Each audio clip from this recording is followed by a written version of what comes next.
Hello, my name is Callum Bentley, editor of The Manufacturer, and welcome to the week that was in manufacturing, where myself and members of TM's editorial team sit down to discuss and dissect some of the biggest stories that come out of manufacturing this week. Joining me today is Johnny Williamson, TM's web editor. Johnny, a few big stories coming out this week. First of all, EEF released earlier in the week that its quarterly outlook survey, stating, I guess, some not so positive news about manufacturing momentum. Yeah, I mean, the way they framed it was a picture of weaker than expected growth. So if we run through the key findings, output and orders, though they remained positive, they did edge lower in quarter two. UK demand, EEF said, weakened, with exports remaining flat. And then obviously impacted confidence. So the confidence slipped and investment intentions were a little bit lower. So ultimately, EEF softened their growth forecast down from 1.7 to 1.5% for manufacturing and 2.8 down to 2.6% for the economy overall. And as you said, the output and orders have edged lower according to the survey. Yet on the same day, CBI released its quarterly survey as well.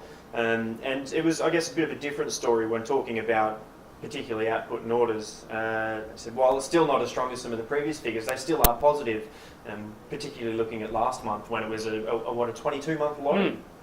Yeah, according to the CBI, all sectors in the UK economy were growing, not just manufacturing, and they put that down to improvement in the Eurozone momentum overall, and obviously the strengthening of the pound. So they anticipate growth in the coming months, small but growth. And I guess this reflects more on what we're hearing day to day when we're out there talking to manufacturers as well. It seems to be more of the confidence seems to be out there, doesn't it? Absolutely. I mean, on the ground floor, everyone seems to be pretty positive. That's the overall sentiment. They're predicting growth for the coming year. Recruitment is up. Investment is up. The overall sentiment seems to be one of positivity. Yeah, I completely agree.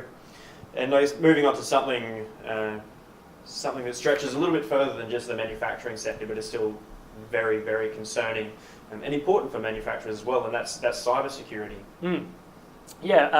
At the Infosecurity Europe event this week, the Digital Economy Minister, Ed Vaizey, announced a survey with some pretty startling figures in it. Apparently the average cost of the online security breach for big businesses has doubled in the last year. So 2014 it was around 600,000 at the top end. This year that's gone up to 1.4 million. So pretty significant leap.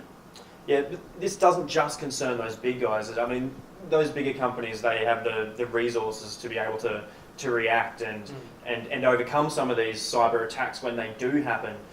But that's not necessarily the case for the SMEs and the smaller businesses out there. And I guess that's why this is so important for those guys as well, isn't it? I mean, I said the big business, the cost of the average security breach has doubled. Exactly the same for the SMEs, the SMBs as well. Last year, 115,000 at the top end was the average cost.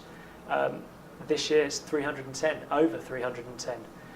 So there is quite a need out there to increase security around your data and your cyber profile. But the key here is, I think, to be proactive rather than reactive.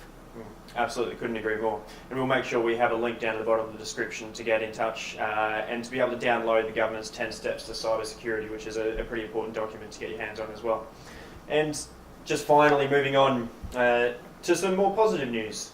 We've got some of the best engineering apprentices and some of the best talent from the UK, from Birmingham, actually heading to Brazil. Yeah, from Birmingham to Sao Paulo. So the UK finals were held in Birmingham, and now obviously the world finals being held in Brazil. So that builds on the regional heats, the national heats, the European heats. So the UK's got an elite 13-strong team, hoping to compete in the World Skills final, which is called the Skills Olympics. It's the largest skills competition in the world.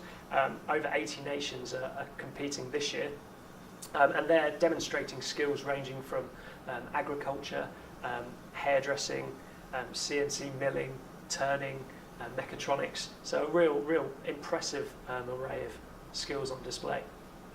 And you've actually interviewed one of the competitors. He was in the 2014 finals, and now he's going over to Brazil now. Is that correct? Yeah, Andrew Beale, a young, very impressive young Glaswegian who currently works at Paxson Valves in Dundee. He's gone through a 4-year selection process to get to the very pinnacle of mechanical engineering, CAD, which is his discipline at the World Skills. So, I mean, he's an incredibly ambitious, talented young man. So, yeah, best of luck for him. He scooped gold and best in nation at Euroskills 2014. He got gold in Birmingham at the UK finals. So, yeah, very impressive.